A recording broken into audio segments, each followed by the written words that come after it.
السلام علیکم ورحمۃ اللہ وبرکاتہ۔ اللہ رب العزت کا شکر و احسان ہے کہ جس نے ہمیں صحت اور تندرستی سے نوازا، اور لاکھوں کروڑوں درود و سلام محمد عربی صلی اللہ علیہ وسلم کی ذات اقدس پر،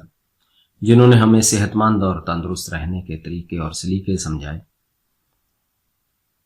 اچھا جی، ہم لفظ بولتے ہیں اکثر کہ ڈپریشن، انزائٹی، مایوسی، محرومی، ناکامی، تو اس سب کے باوجود جو ہے وہ اللہ رب العزت کیا فرماتا ہے کہ یہ ہے کہ ان مع العسر یسرا، اور اللہ تعالیٰ قرآن پاک میں کہتا ہے کہ تولج اللیل فی النہار و تولج النہار فی اللیل، اپنی ذات جو ہے وہ بتاتا ہے، تعارف کراتا ہے کہ میں وہ ہستی ہوں جو رات میں سے دن کو نکالتا ہوں، دن میں سے رات کو لے آتا ہوں، یعنی تاریکی میں سے اجالا لے آتا ہوں اور اجالے کو تاریکیوں میں بدل دیتا ہوں۔ اور اسی طرح جو ہے اللہ تعالیٰ نے کامیابی اور ناکامی، جب ہم دیکھتے ہیں کہ ڈپریس ہو گئے ہیں، مایوسی ہے، انزائٹی ہے، محرومی ہے، ناکامی ہے، تو اس کے بعد پھر کیا آنا ہوتا ہے؟ یقیناً کامیابی نہیں آنا ہوتا ہے اس کے بعد۔ اس مثال کو آپ یوں سمجھیں کہ اللہ رب العزت کی ذات جو ہے نا بڑی ہی ہم جو ہے نا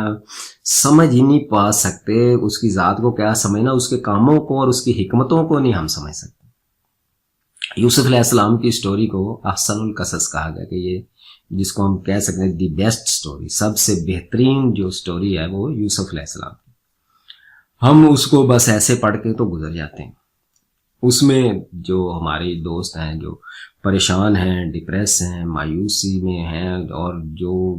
سمجھنے کے زندگی کو سمجھنے کے بالکل ناکام اور برباد ہو چکی ہے،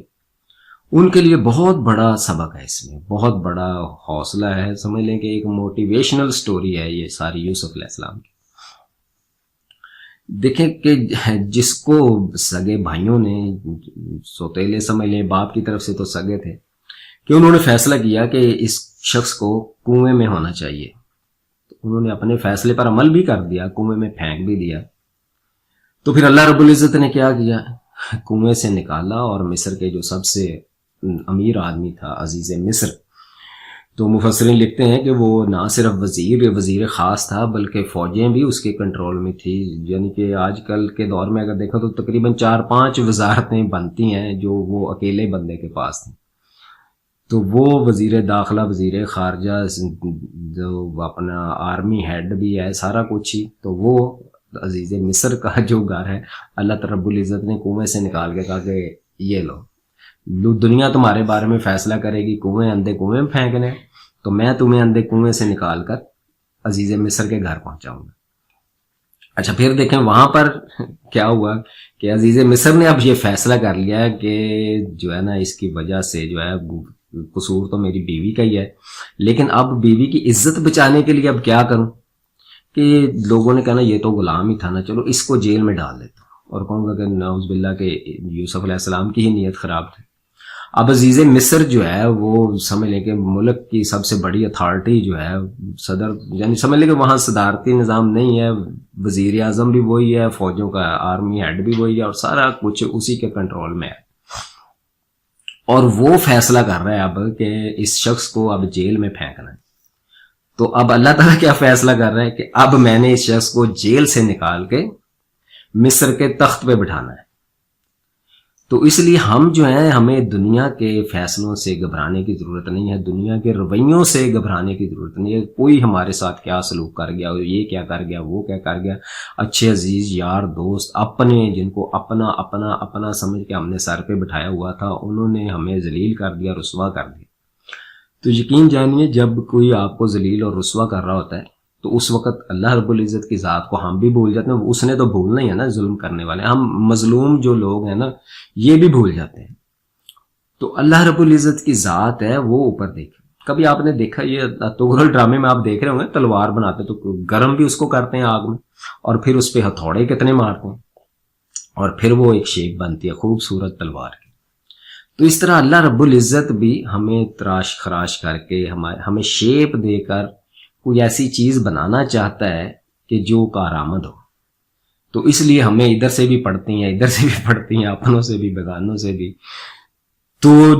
تو وہ مار جو ہے برداشت کر جاتا ہے تو وہ پھر اللہ رب العزت اس کو ایک چمکدار تلوار بنا دیتا ہے۔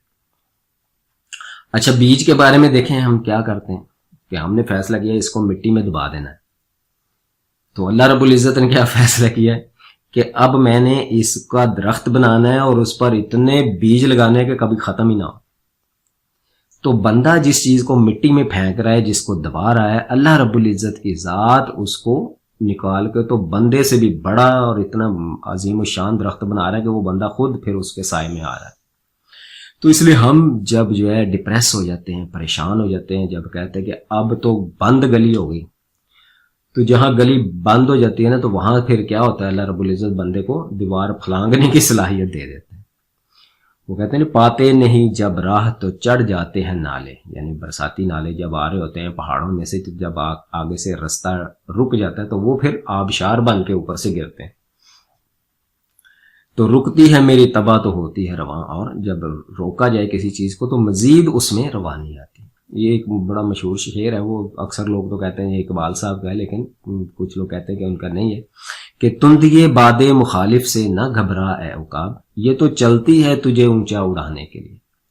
کہ ویسے پرندوں کو پر مارنے پڑتے ہیں اڑنے کے لیے، اور یہ عقاب جو شاہین ہے، جب یہ آندھی یہ چلتی ہے، طوفان آتا ہے، تو پھر اس کو پھر پر نہیں مارنے پڑتے، پھر پروں کو کھولنا پڑتا ہے بس، اور اس کو آپ نے دیکھنا ہے کہ ہم کی ڈائریکشن کیا دیں، اور وہ جو ایئر پریشر ہے اس کے ذریعے سے وہ اور اونچا سے اونچا، اونچے سے اونچا جو ہے وہ اٹھتا چلا جاتا ہے۔ تو یہ جو باد مخالف ہوتی ہے، ہماری مخالفت ہوتی ہے، ہم کہتے ہیں کہ ہم تو حق پر ہیں، پھر بھی ایسا کیوں ہوا، ہم تو نمازیں بھی پڑھتے ہیں، اللہ تعالیٰ روزے بھی رکھتے ہیں، پھر ہمارے ساتھ ایسا کیوں ہوا۔ وہ ایک ہمارے بزرگ ہوا کرتے تھے مولوی نذیر صاحب، وہ بڑا ایک دلچسپ واقعہ سناتے تھے کہ ایک بندہ تھا، تو وہ دیہاتی آدمی تھا بیچارہ، سادہ میو جن کو کہتے ہیں، میوات کی شریف کے وہ بات، یہ ویسے ہی کچھ باتیں ہوتی ہیں سچی ہوتی ہیں، کچھ بنی ہوئی بھی ہوتی ہیں، لیکن ہوتی بندے کو نا ذرا سمجھ دینے کے لیے بہت اچھی ہوتی۔ تو وہ بات اصل میں کہہ رہے تھے ہم عبادت کرتے ہیں تو اس میں بھی ہم کہتے ہیں کہ اللہ رب العزت پر شاید نعوذ باللہ ہم نے کوئی احسان کیا ہے۔ تو کہتا وہ بندہ تھا دیہاتی، تو وہ گڑ لے کر جا رہا تھا منڈی میں بیچنے کے لیے، سر کے اوپر اس نے وہ ٹوکرا اٹھایا ہوا، بورا یا ٹوکرا جو بھی تھا، تو اب راستے میں نا بارش شروع ہو گئی، تو بندہ جو تھا وہ نمازی تھا، پرہیزگار تھا، تو اس نے کہا یا اللہ یہ بارش کو بند کر لے، ہماری گڑ بھیگ رہی ہے۔ تو اب بارش جو تھی وہ اور تیز ہونی شروع ہو گئی۔ اب پھر اس نے کہا کہ یا اللہ میں تیری نمازیں بھی پڑھتا ہوں، روزے بھی رکھتا ہوں تیرے، یہ گڑ بھیگ رہی ہے میری، میں نے کہا تو بارش بند کر لے۔ تو اب بارش نہیں بند ہو رہی، وہ اور تیز ہو گئی۔ تو کہتے چلتے چلتے وہ بار بار یہی کہی جائے کہ یا اللہ میں تیری نمازیں بھی پڑھے ہوں، تیرے روزے بھی رکھے ہوں، یہ بارش بند کر لے، میری گڑ بھیگ رہی ہے۔ تو اب بارش جو اللہ تعالیٰ اور تیز کرتا جا رہا ہے، تو اب اس کو آیا غصہ، وہ کھالا جو ہوتا ہے نالا جو، تو اس کے پاس سے گزر رہا تھا، تو اس نے اپنا وہ بورا اٹھایا اور اٹھا کے نا سیدھا پانی میں پھینک دیا، کہتا لے تو بھگو لے اس کو اچھی طرح سے، اب آئندہ سے مجھ سے بھی پڑھا لی نمازیں، تیرے کھا لی روزے پھر، یعنی کہ کہتا میں نے بھی اپنا تیری نمازیں پڑھنی، روزے رکھنے، تو میری گڑ بھگونے کا شوق ہے، لے بھگو دے۔ تو یہ ہم جو ہے نا یہ رویہ ہمارا ہو جاتا ہے، پھر ہم سمجھتے ہیں کہ اللہ تعالیٰ کو جو ہماری بات ہے نا فوری ماننی چاہیے تھی، کیوں نہیں مانی، تو ہماری گڑ کیوں بھگو دی، ہمارے ساتھ وہ برا رویہ کسی نے کیوں کر دیا، کسی نے جو تھا وہ ہم اتنا کسی کے ساتھ اچھا سلوک کرتے تو وہ آگے سے جو ہے وہ برا کیوں کرتے۔ تو اس طرح سوچ سوچ کے نا ہم ڈپریشن میں چلے جاتے ہیں، لیکن ہم یہ نہیں سوچتے کہ ہمارا جو کام ہے وہ ہم نے کرتے چلے جانا ہے۔ پیارے نبی صلی اللہ علیہ وسلم کی سیرت کو دیکھیں تو آپ علیہ الصلوۃ والسلام اچھے کام کرتے ہی چلے گئے، ٹھیک ہے۔ تو اس لیے ہمیں گھبرا کے پریشان ہو کے اندھیری رات جو ہوتی ہے تو اس کے بعد دن نے آنا ہی آنا ہے نا۔ آج کل دیکھیں سردیوں کا موسم ہے تو رات کو کتنی شدید سردی ہوتی ہے، تو جب بالکل فجر کا وقت ہونے والا ہوتا ہے نا تو بالکل ٹیمپریچر جو ہے وہ ڈاؤن اور شدید ترین سردی ہو رہی ہوتی ہے اس وقت، تو پھر اس کے بعد کیا ہوتا ہے، اس کے بعد سورج نے آنا ہوتا ہے، گرمی نے آنا ہوتا ہے، حرارت آنی ہوتی ہے، پرندوں نے چہچہانا ہوتا ہے، انسانوں نے باہر نکلنا ہوتا ہے۔ تو یہ اللہ رب العزت نے یہ ایسی چیزیں بنائی ہوئی ہیں، دنیا اسی طریقے سے اللہ رب العزت کا نظام چل رہا ہے۔ نہ تو اس دنیا کی کوئی خوشی جو ہے وہ ہمیشہ کے لیے خوشی، اور نہ ہی اس دنیا کا کوئی دکھ جو ہے وہ ہمیشہ کا دکھ ہے۔ سید مودودی رحمۃ اللہ علیہ لکھا کرتے تھے کہ آپ یہ جو زیارت قبور ہیں، قبروں میں جانا دیکھنا عبرت کے لیے، تو وہ کہتے تھے آپ بادشاہوں کے جو محلات ہیں، کھنڈرات ہیں، جو قلعے ہیں، وہ دیکھیں جا کر،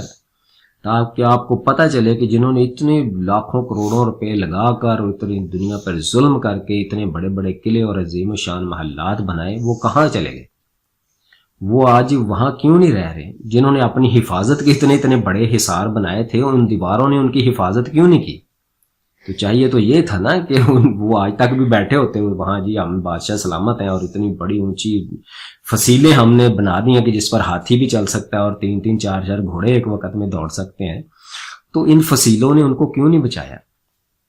تو اس لیے نہ تو یہاں کا سکھ جو ہے وہ دائمی سکھ ہے، اور ان بادشاہوں نے جن کو جیلوں میں قیدوں میں ڈالا ہوا تھا، نہ وہ رہے ہیں اور نہ وہ ظلم کرنے والے رہے ہیں، نہ مظلوم رہے ہیں، تو نہ یہاں کی کوئی خوشی دائمی ہے، نہ کوئی دکھ دائمی ہے۔ دکھ بھی جانے والا ہے، خوشی بھی آئی ہے، جانے والی ہے، یہ ایسے روٹیٹ ہوتی ہی چلی جائیں گی۔ جس طرح جو ہے بچہ سکول میں جاتا ہے تو اس نے اب سارا دن سکول تو نہیں رہنا، اس نے دوپہر کو چھٹی کر کے گھر بھی آنا ہے، کھانا بھی کھانا ہے، پھر ٹیوشن جانا ہے، ادھر ادھر جانا ہے، اور بھی کام کرنے۔